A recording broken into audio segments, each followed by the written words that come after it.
Selamat pagi Bu Pris dan rekan-rekan sekalian. Sebelumnya perkenalkan saya Sekar Santi Oktaviana Sari. Pada kesempatan ini saya akan membahas terkait dengan proyek mata kuliah pemrograman komputer dengan berjudul Smart Personal Finance Analyzer.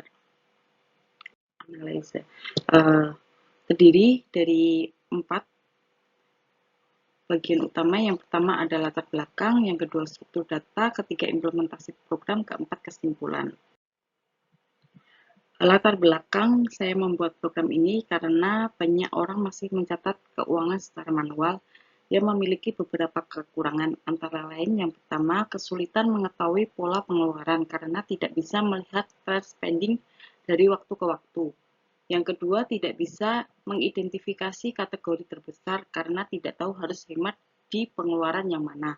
Ketiga, tidak melihat tren tabungan karena tidak tahu apakah saldo meningkat atau menurun.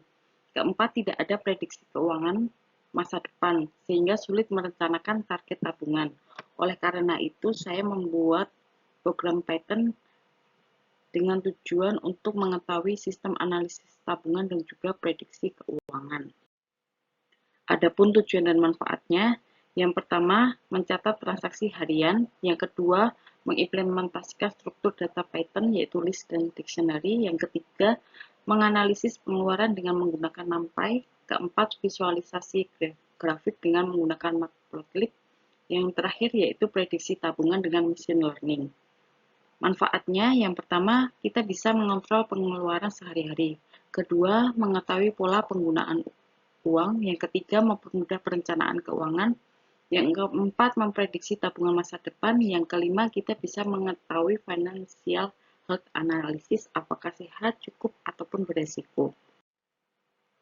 Ruang lingkup dan asumsinya yang digunakan, yang pertama ada input, kita ada tanggal, tipe yaitu terdiri dari income dan expense, kategori, jumlah, dan catatan. Kemudian prosesnya menggunakan Python OOP dengan 3 level inheritance, menggunakan NumPy untuk statistik array, menggunakan Matplotlib untuk bar chart dan line plot. Yang terakhir ada scikit-learn untuk linear regression.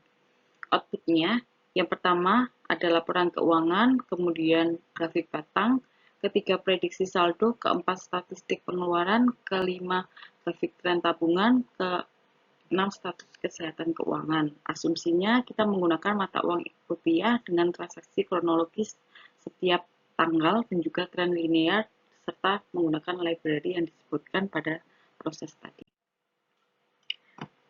Berikut adalah flowchart dari program yang saya buat. Program dimulai dengan inisialisasi project, dengan kemudian menampilkan 9 menu utama. Yang pertama ada add transaction, kemudian solve transaction, ketiga report, keempat statistik, kelima expense chart, keenam saving trend, ketujuh prediction, kedelapan financial health, yang terakhir yaitu exit.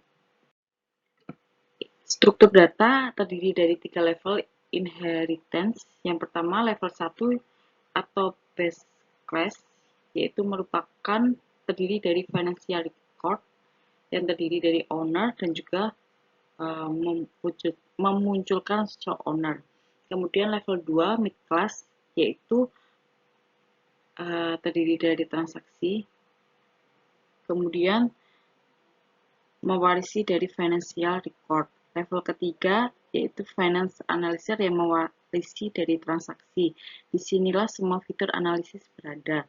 Struktur data yang digunakan meliputi list untuk menyimpan semua transaksi, dictionary untuk mempresentasikan satu transaksi, dan NumPy array untuk kalkulasi statistik yang lebih cepat. Kemudian ini sudah masuk untuk implementasi. Jadi level 1 atau kelas financial record yang memiliki atribut owner dan juga metode show owner untuk menampilkan nama pemilik. Level 2 yaitu transaction class mewarisi financial record yang menggunakan super.init. Di sini terdapat list transaction untuk menyimpan semua data. Metode add transaction akan menyimpan data transaksi dalam bentuk dictionary ke dalam list. Metode show transaction akan menampilkan semua transaksi yang telah dicatat. Jika ada transaksi, akan muncul pesanan no transaction available. Kemudian ini sudah masuk main programnya. Yang pertama, kita inisialisasi objek user dari kelas Financial Analysis dengan owner Sekar saya sendiri. Kemudian program akan menampilkan menu utama dengan 9 pilihan dalam loop while true. User diminta memilih menu. Jika memilih satu, seperti contoh, program akan memanggil fungsi input date untuk validasi tanggal, input tipe transaksi, kategori, amount, dan dengan validasi numerik dan juga not. Data tersebut kemudian disimpan menggunakan metode add transaction. Untuk pilihan lainnya, program akan memanggil metode yang sesuai seperti show transaction, report, statistik, plot expense, saving, prediction, financial health, atau exit. Kemudian, ini ada level 3-nya, yaitu Class Final Analyzer, metode report yang digunakan untuk membuat laporan keuangan. Program ini akan menjumlahkan semua transaksi dengan tipe income, menjumlahkan semua transaksi dengan tipe expense, lalu menghitung balance. Berikut adalah contoh output ketika user memilih menu 2 akan menampilkan daftar transaksi terlihat dari transaksi gaji sebesar 14 juta dan KPR 3 juta. Kemudian ketika memilih menu 3, laporan akan menunjukkan total income 14 juta dan juga total expense 11 juta dan balance 3 juta. Ini untuk pemilihan menu 3. Kemudian lanjut analisis NumPy, metode statistik menggunakan library NumPy untuk menganalisis data. Program akan memfilter transaksi tipe expense lalu mengkonversinya ke dalam array. Kemudian program menghitung total pengeluaran dengan NumPy sum, rata-rata dengan NumPy min, nilai maksimum dengan max, nilai minimum dengan min, dan standar deviasi dengan NumPy std. Pada total output pengeluaran total 11 juta dan rata-rata sekitar 1.571.000 dengan maksimum 3 juta, minimum 700.000 dengan standar deviasi 779 sekian. Kemudian ini ada metode matplotlib. Jadi metode plot expense menggunakan matplotlib untuk membuat visualisasi bar chart. Program akan mengagregasi total pengeluaran per kategori atau dipilah-pilah sesuai kategori, kemudian menampilkan grafik batang dengan sumbu X adalah kategori dan sumbu Y adalah jumlah pengeluaran. Metode saving trend membuat Kemudian ini ada metode saving trend, membuat line plot menunjukkan tren tabungan dari waktu ke waktu. Setiap titik pada grafik mewakili saldo setelah satu transaksi. Grafik ini membantu user untuk melihat apakah saldo cenderung meningkat atau menurun, karena ini saya baru membuatnya satu, jadi kesannya menurun. Kemudian analisis dengan machine learning. Jadi metode prediction menggunakan machine learning dengan algoritma linear regression dari scikit-learn. Pertama, program menghitung jumlah kumulatif balance dari setiap transaksi. Hasilnya disimpan di list record. Kemudian, program menyiapkan data training dengan Y adalah indeks transaksi yang di-reshape menjadi bentuk kolom, dan Y adalah nilai balance. Model linear regression dilatih dengan data tersebut menggunakan metode fit.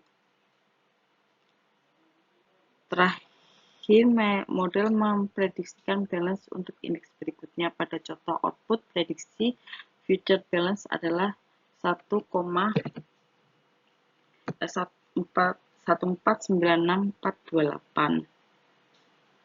Kemudian yang terakhir ada analisis financial health. Fitur terakhir adalah ini menghitung total income, total expense, balance, total tabungan, dan total KPR dari transaksi yang ada. Kemudian program menghitung balance ratio, yaitu balance dibagi dengan income dikali 100%, dan KPR ratio yaitu total KPR di income dikali 100%. Kedua rasio ini ditampilkan kepada user. Selanjutnya, program menentukan status keuangan. Jika balance rasio lebih dari sama dengan 20% adalah tabungan dan KPR rasio kurang dari sama dengan 30%, statusnya sehat. Jika balance rasio lebih dari sama dengan 10%, statusnya cukup. Jika kurang dari 10%, statusnya berisiko. Jika status berisiko, program menampilkan saran untuk mengurangi pengeluaran dan meningkatkan tabungan. Kesimpulannya, program Smart Personal Finance Analyzer ini berjalan sesuai dengan ketentuan yang telah ditetapkan. Program ini diharapkan dapat membantu pengguna dalam menghitung dan menganalisis pengeluaran serta merencanakan keuangan pribadi dengan lebih baik. Dengan fitur seperti laporan keuangan, statistik nampai, visualisasi matplotlib, dan prediksi machine learning, serta analisis kesehatan keuangan, program ini memberikan solusi lengkap untuk manajemen keuangan. Demikian presentasi saya, kurang lebihnya mohon maaf, selamat pagi.